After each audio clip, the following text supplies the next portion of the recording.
Welcome to Void Realities, a place where restless nights soften and the mind drifts gently between curiosity and calm. Tonight, we open the pages of Forgotten Skies, stories of rare UFO encounters and alien tales the media chose to ignore. These are not rushed headlines or loud debates, but quiet echoes of wonder. Moments when ordinary people looked up and saw something they could never quite explain. As you listen, let the rhythm of these stories carry you.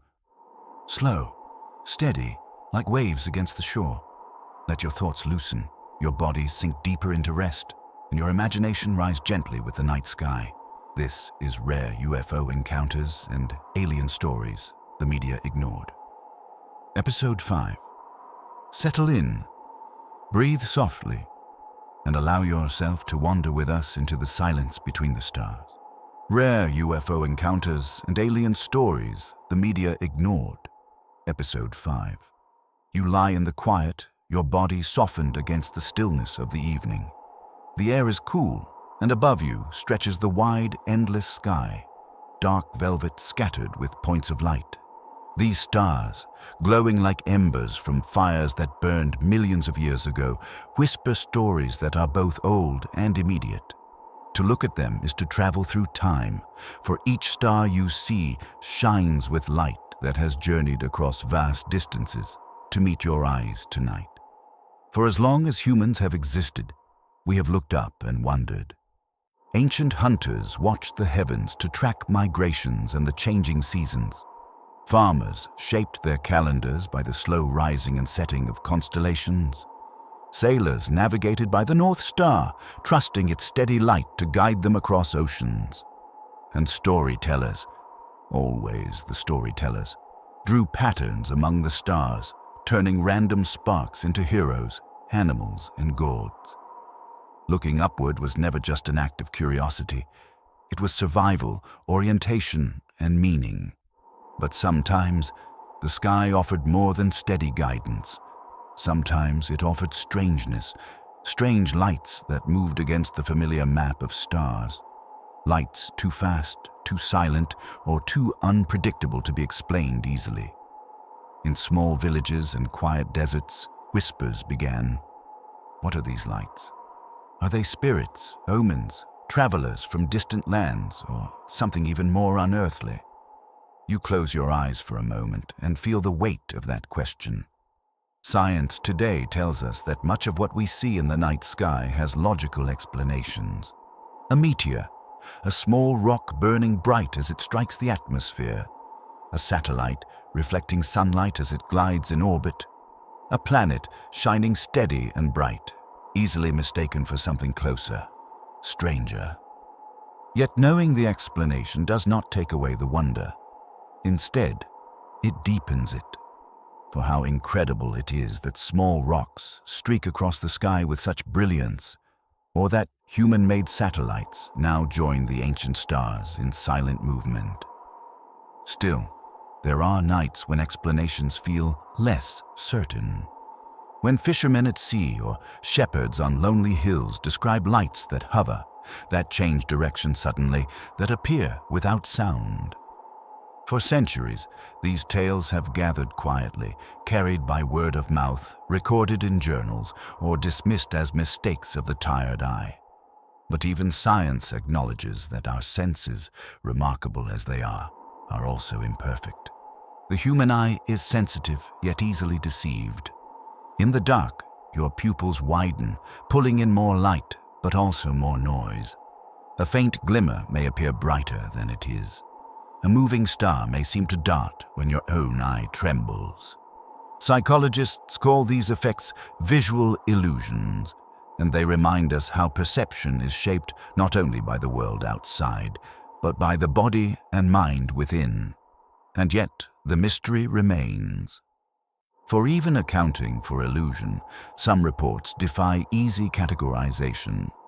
Pilots trained to read the skies, astronomers familiar with celestial patterns, and entire groups of ordinary people standing together, all describing something unusual. Science, in its patience, does not rush to fill these gaps. Instead, it asks, humbly, what did they truly see? What data do we lack? How might memory or emotion color the story told? As you listen to this, you may notice how your breath slows, how your body surrenders to the rhythm of the words. This, too, is part of the experience. To speak of the sky is to speak of both the cosmos and the inner landscape of your mind. The stars above mirror the sparks of thought within you, vast, connected, and mysterious. Every whisper beneath the stars is a reminder. You are part of something immeasurable. The atoms in your body were forged in the heart of ancient suns. Your bones and blood carry the memory of starlight, and when you gaze upward, you are not separate from the sky. You are returning to it. The villagers who whispered, the scientists who questioned, and you, lying here tonight, all share the same act, looking up. Wonder does not belong to one culture, one time, or one explanation. It is the common thread that stretches through human history, binding us gently to the unknown. And as you drift between wakefulness and sleep, you carry this wonder with you. For even now, above cities and fields, someone else looks up and feels the same quiet pull. Somewhere, another story is beginning. Another whisper is being carried on the wind. The sky holds many more of these whispers, some fleeting, some unforgettable. And as the night deepens, you prepare to follow them, one by one, into the hidden places where silence becomes story. And so, with your gaze still resting on the endless night, you step softly toward the next tale. A village that once stood together in silence, eyes raised to lights no one could quite explain. Imagine a quiet village, far from the noise of highways and the glare of city lights. The night air is cool, carrying the faint scent of soil and wood smoke. Around small homes, people gather, not because of any festival or ceremony, but because the sky itself has called them outside. A light, or perhaps several, hangs above, silent, unmoving, and yet undeniably alive. Mothers hush their children, pressing small heads against their shoulders.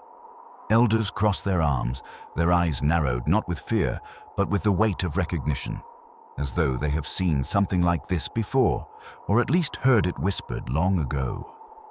Farmers pause in their work, leaving tools resting in the earth. Dogs stand still, ears pricked. In that moment, the whole village seems to breathe in unison, waiting.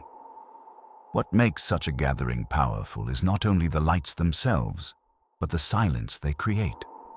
People accustomed to speaking, laughing, or arguing suddenly fall quiet. This silence is not emptiness. It is heavy, charged, and shared. To watch something extraordinary together is to feel the invisible thread of collective attention, weaving each person into the same fabric of wonder. Science has long studied this phenomenon. Psychologists call it collective perception, the way groups can shape how events are noticed, remembered, and told. When many eyes see the same light, the sense of certainty grows. "I saw it too," someone whispers, and the story thickens, roots itself deeper, becomes harder to dismiss. Yet when retold later, the details may diverge.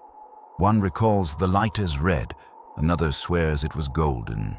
One says it hovered, another insists it danced. Memory, fragile and fluid, bends under the weight of emotion.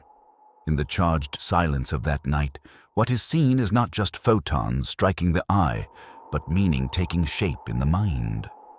A child sees a lantern of the heavens. A skeptic sees a trick of clouds. A believer sees a sign. The same event, filtered through different lenses, becomes many stories at once. And yet, at its core, the shared act of looking together is undeniable. Neuroscience suggests that human beings are deeply social observers. Our brains are wired to align with the gaze of others. When you see someone looking up, your own instinct is to look up too. Mirror neurons, cells that fire both when you act and when you observe, create a subtle echo within your body. To watch others in awe is to feel awe yourself. In that village, generations layered their interpretations.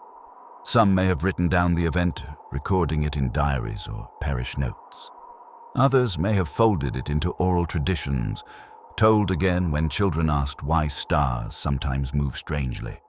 And many may have let the story fade, tucked away in the private corners of memory. But science also reminds us that these accounts, even when blurred, are valuable. For each story, however inconsistent, holds data. The angles described, the timing of the sighting, the emotional tone, all weave into a larger picture. Researchers comparing testimonies across time have often noticed patterns. Lights appearing near mountains or along coastlines or in skies where atmospheric conditions play tricks on the eye. These patterns hint at explanations, but they also leave space for enduring mystery. As you rest now, picture yourself in that village. You stand among neighbors and strangers alike, all gazing at the same sky. The air feels alive, heavy with the hush of countless breaths held in sync. You do not know what you see, but you know that you are not alone in seeing it. And perhaps that is the deepest truth such moments offer. Not certainty, but connection. Even after the lights vanish, whether they fade into the horizon or blink out suddenly, the silence remains. Then slowly, voices return. Children whisper questions. Elders mutter their interpretations. Someone laughs nervously, another prays, another shakes their head. Life resumes, but changed ever so slightly. The memory has entered the bloodstream of the village. Years later, when the story is retold, it may not matter whether the light was red or gold, whether it hovered or darted away. What matters is that, for one night, an entire community stood still together, united not by explanation, but by mystery. And you, lying here in the dark, can feel that same thread connecting you. To them, to others who have looked up, and to the countless observers across time who have shared silence beneath strange skies. The candle of memory still flickers. Its flame lights the path toward deeper questions. How does science meet such shared experiences, and what do skeptics see when they listen to stories like these? The village falls quiet again, their whispers carried away by the night wind. And you find yourself wondering how scientists and skeptics will weigh such fragile, flickering stories. When strange lights or shapes are seen in the sky, the story rarely ends with the villagers who whisper. Inevitably, the story drifts outward, reaching those who measure, test, and question. Scientists, investigators, and skeptics all take their turn, asking the kinds of questions that try to separate perception from fact. You can imagine a small desk beneath a lamp, papers stacked, and a scientist reading through witness reports. Some describe the object as glowing like fire, others as moving like lightning, still others as hovering, silent, and strange. To the scientist, this is more than a collection of testimonies. It is a puzzle, one where human memory and natural forces overlap in complicated ways. The first question is often simple. Could this be explained by what we already know? Many reports are indeed resolved this way. A bright star, like Venus, appears unusually low on the horizon and seems to follow the observer as they walk. A weather balloon drifts, its surface catching sunlight and glowing in the twilight sky. Meteors streak across the darkness, sudden and breathtaking. Once identified, these explanations feel grounding, as though the Earth itself has reminded us not to leap too quickly into mystery. Skeptics lean heavily on such explanations. They remind us that the human brain is not a perfect recording device. Memory is elastic. It reshapes itself with each retelling. Two witnesses of the same event can recall details so different they seem to describe entirely separate things. The skeptic asks, is this a trick of the eye, a lapse of memory, or perhaps the power of suggestion in a group? Yet even skeptics must pause before certain cases. Some encounters come from pilots trained to read the sky with precision, or astronomers who know every common illusion the atmosphere can create. When such voices describe something outside their expectations, the reports carry weight. They are like stones in a river, resisting the flow of easy explanation. Science, in its truest form, does not dismiss or embrace too quickly.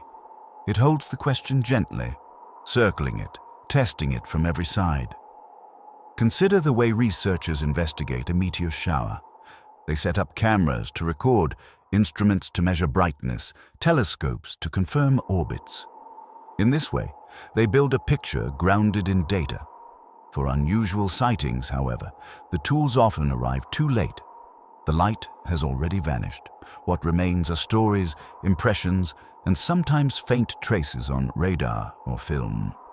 This absence of hard evidence frustrates many, but it also reflects the challenge of studying rare, unpredictable events. To demand proof is rational. To recognize that proof may not always arrive is humbling. In this tension, between the desire to know and the limits of what can be known, lies the heart of the unexplained. As you reflect on this, you notice how your own mind balances these voices. One part of you leans toward the skeptic, comforted by the grounding of simple answers. Another part leans toward the witness, stirred by the honesty of their awe. Both voices have value, for both remind us of what it means to seek truth. And beneath both lies a deeper truth. Science itself began with wonder. The astronomers who mapped the heavens were once villagers staring upward. The physicists who study light were once children amazed by stars. Skepticism, too, is a form of wonder, a determination not to accept illusion, but to keep searching until reality reveals itself. The question of what remains unexplained, then, is not a failure of science, but a continuation of its purpose. Mystery is not the enemy of knowledge. It is its companion, walking step by step alongside it. So you drift here, between the voices of the witnesses and the voices of the skeptics, between certainty and mystery, between explanation and silence. It is a gentle space, neither forcing you to believe nor asking you to dismiss, but simply inviting you to wonder. And in that space, you realize that the sky itself is the patient teacher, for it gives us moments we can explain and moments that resist us. Both are gifts. One steadies us, the other keeps us awake in curiosity. The night deepens, the lights fade, but the questions remain, soft and persistent, like waves on a shore. And so, as you rest in this balance between knowing and unknowing, your thoughts turn toward memory, those fragile horizons where light and story blur, and where explanations begin to slip into legend. Memory is a horizon, soft and uncertain. When you look toward it, you see shapes half-formed, some clear, others dissolving into mist. Stories of strange lights often live on that horizon. They are carried from one generation to another, shifting in tone and detail, but never entirely disappearing. Like a star seen through a thin cloud, they remain visible yet altered, glimmering just enough to keep the listener's gaze. Around firesides, these stories take root. A grandfather leans forward, voice low, describing a night when the sky cracked open with brilliance. A child listens wide-eyed, unsure whether to laugh, fear, or dream. In lullabies, fragments of these tales sneak in, hidden in verses meant to soothe but carrying a shadow of awe. Folklore becomes a vessel, keeping memories alive long after the event itself has faded. Written records, though fewer, carry a different kind of weight. A traveler's diary might describe unusual lights above a coastal village. A local newspaper may print a cautious report, careful not to sound sensational. Some letters, tucked away in archives, describe encounters in words chosen with restraint, as if the writer feared disbelief. These documents stand like stones placed at the edge of memory's shifting tide, anchoring what might otherwise drift away. But memory is not fixed. Neuroscience tells us that each time you recall an event, you rebuild it. The brain does not store a perfect photograph.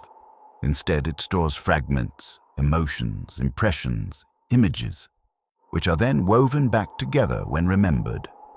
This process, called reconsolidation, means memory is alive, changing with every retelling.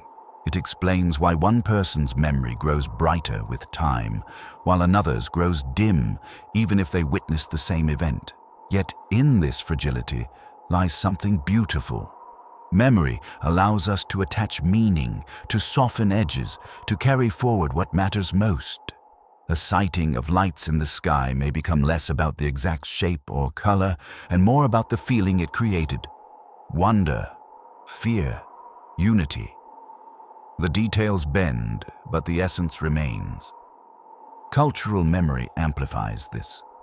Anthropologists note that groups often preserve extraordinary events by weaving them into shared identity.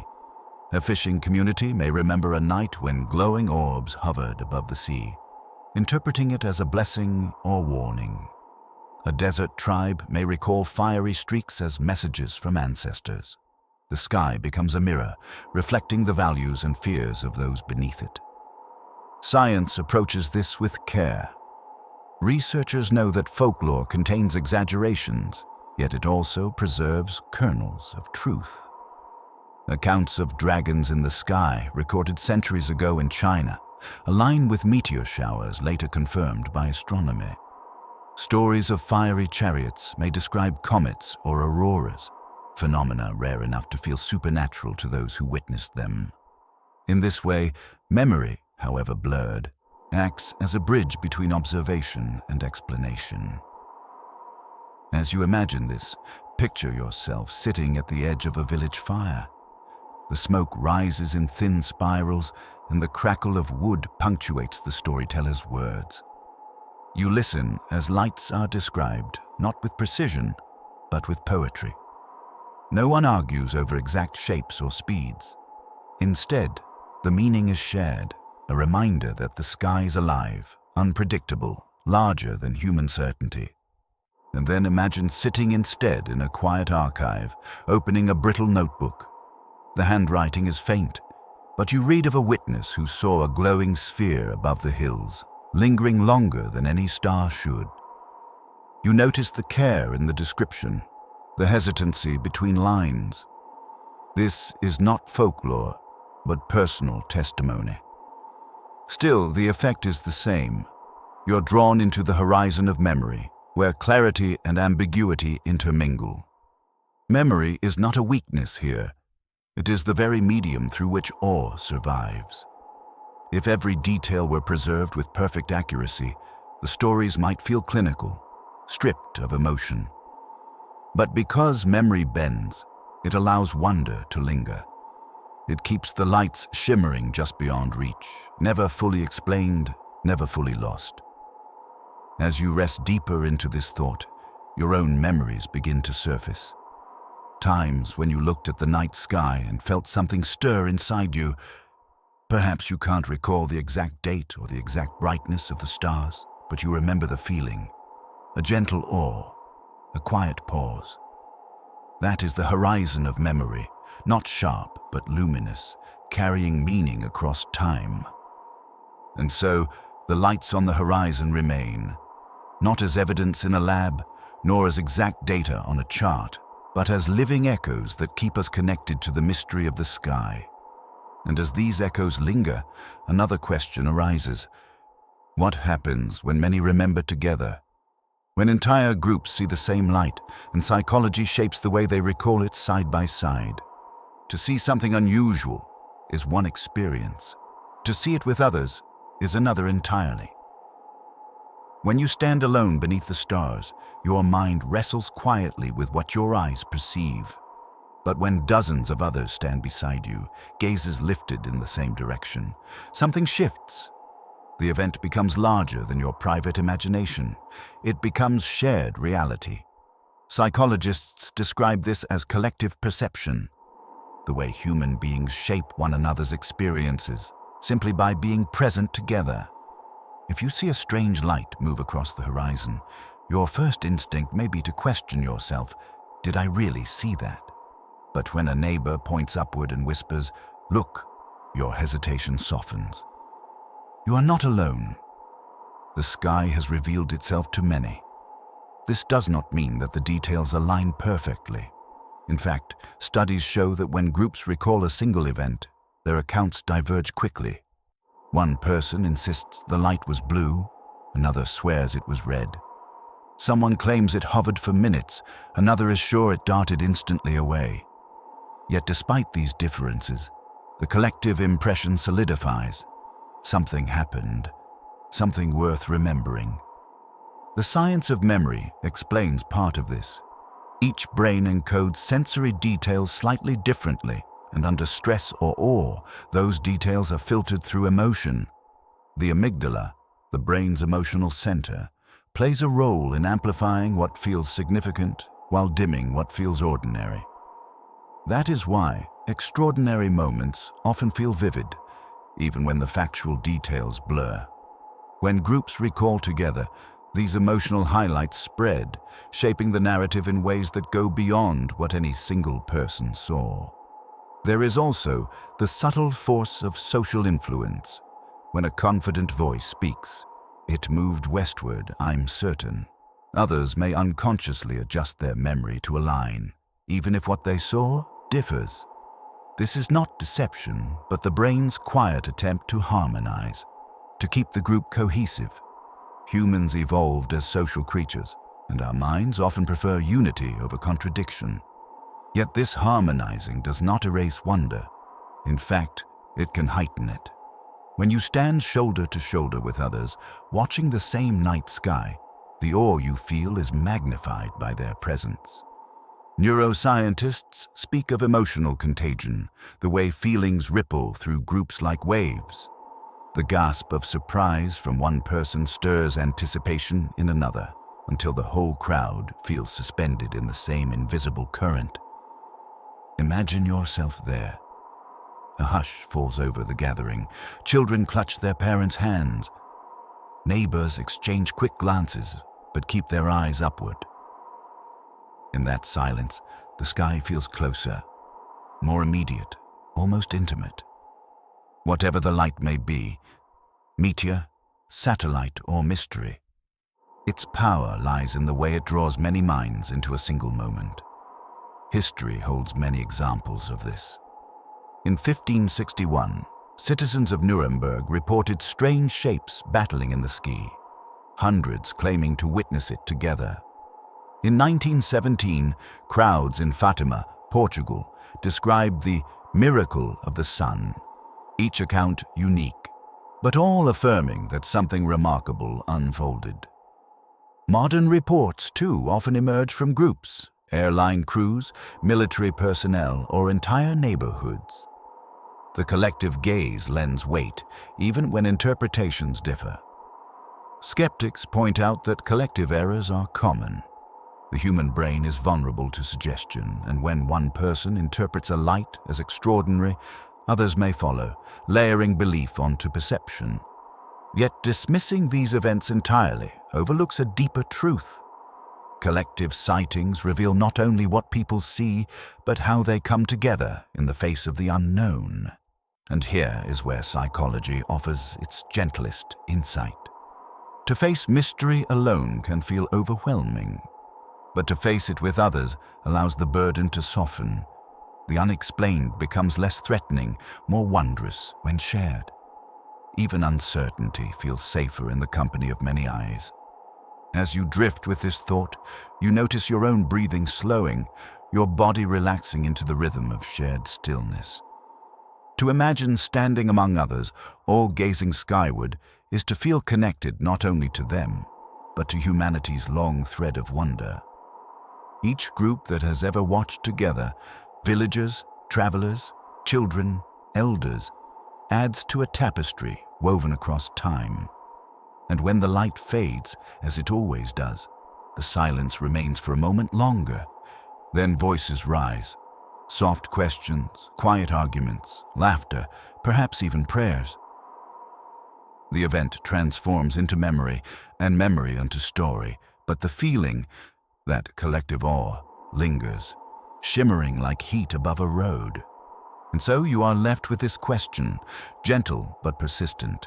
When stories are told and retold, when memory and meaning merge, how do some fade while others remain alive across decades, balanced between silence and wonder? Every story, no matter how vivid in the moment, eventually faces the same fate, the slow passage of time. Lights once seen by hundreds, recorded in notebooks or whispered about in villages, eventually fade into the background of life. Some vanish entirely, dismissed as errors of perception or forgotten in the flood of daily concerns. Others linger, echoing softly across years and decades, never fully confirmed, yet never completely erased. You may think of memory as a tide. It pulls some moments inland, depositing them safely in the sands of history, while others are carried back out to sea, dissolved into silence. For unusual events in the sky, this tide is especially strong. Without photographs, without instruments, without proof, many accounts wash away, and yet a few remain. They remain because they are told and retold, anchored in the emotions they stirred. Science lives within this tension. It seeks clarity, verification, evidence that can be measured and repeated. Yet science also acknowledges its own boundaries. The unexplained is not always untrue. Sometimes it is simply unmeasured. A phenomenon can resist explanation, not because it is beyond nature, but because the tools at hand were too limited to capture it. This humility is part of the scientific spirit, to admit what cannot yet be known. But humans do not live in laboratories alone. We live in stories, and stories are how we make sense of uncertainty. When witnesses describe what they saw, their voices carry more than facts. They carry awe, fear, and wonder. Over time, the precise details may blur, but the emotions remain bright. In this way, stories outlast data, for they do not depend on instruments, but on the beating of human hearts. And so, between wonder and forgetting, there is a twilight road. Along this road, the past and present meet. You can imagine walking it now. To your left, memories glowing like lanterns, encounters remembered vividly, told around fires, written in journals. To your right, shadows of stories that slipped away, never recorded, never shared, lost to silence. The path you walk is lined with both, a reminder that memory is always partial, never whole. Psychologists note that forgetting is not merely a failure, but a function of the mind. The brain, like a careful gardener, prunes memories to preserve what it considers most essential. The fading of details is not neglect, but survival. Space created for new experiences. Yet what remains, the memories that resist forgetting, often carry special weight. They are the ones infused with strong emotion, the ones told to others, the ones that refuse to let go. Communities, too, choose what to remember. Collective memory acts like a sieve, holding on to events that feel significant for identity or meaning, while letting others drift away. A strange light seen by one family may fade quickly. A light seen by an entire town may endure for generations. Memory here becomes less about accuracy and more about belonging. To share in the remembrance of the unexplained is to feel part of a larger story, one that binds people together through time. As you breathe softly, you notice how this mirrors your own inner life. Some of your experiences remain sharp, others blur. But often, it is not the clearest detail you recall, but the feeling it left behind. Awe, wonder, fear, curiosity. These are the anchors of memory. And so it is with the sky. What matters most is not whether the light was red or gold, but how it made those beneath it pause, how it stitched silence into their lives. Between wonder and forgetting lies meaning. This meaning is not fixed, not proven, not catalogued in equations, but felt. To walk this twilight road is to accept that mystery has a place in human life, that not everything must be solved to be significant, that sometimes the unknown is what keeps us awake enough to keep looking upward, and so you linger here between what is remembered and what is lost, between science and story, between clarity and silence. The lights may fade, but the wonder they spark remains, flickering softly in the night of the mind. And as the horizon of memory grows quiet, you find yourself drifting deeper, carrying not answers, but questions, the gentle kind that follow you into dreams where silence and wonder meet. The night has carried you across stories, from villages that whispered to scientists who questioned, from collective silence to the fragile horizon of memory. Each chapter has unfolded like a lantern set gently upon the water, drifting into darkness, yet leaving a trail of light. What remains now is not certainty, but calm. You have walked through the tension between wonder and forgetting, through the voices of skeptics and the echoes of witnesses. You have felt how memory bends, how stories grow softer at their edges, how science both explains and humbly admits its limits. And here, at the end, you are left not with conclusions, but with a gentle quiet, the kind that invites rest. The sky above is vast, immeasurable, and filled with secrets older than humankind.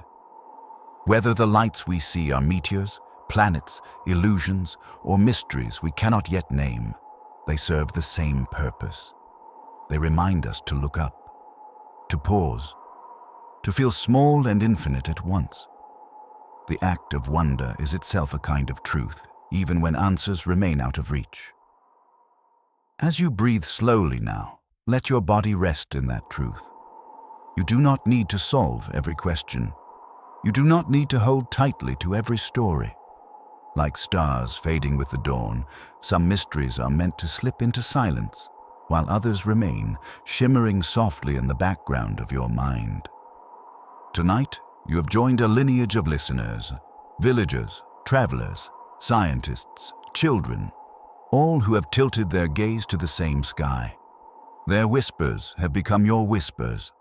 Their awe has become your calm.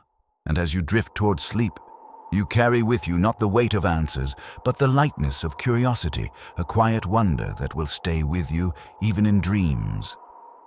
Rest now. The sky will keep its watch. The mysteries will wait. And in their silence, you will find peace.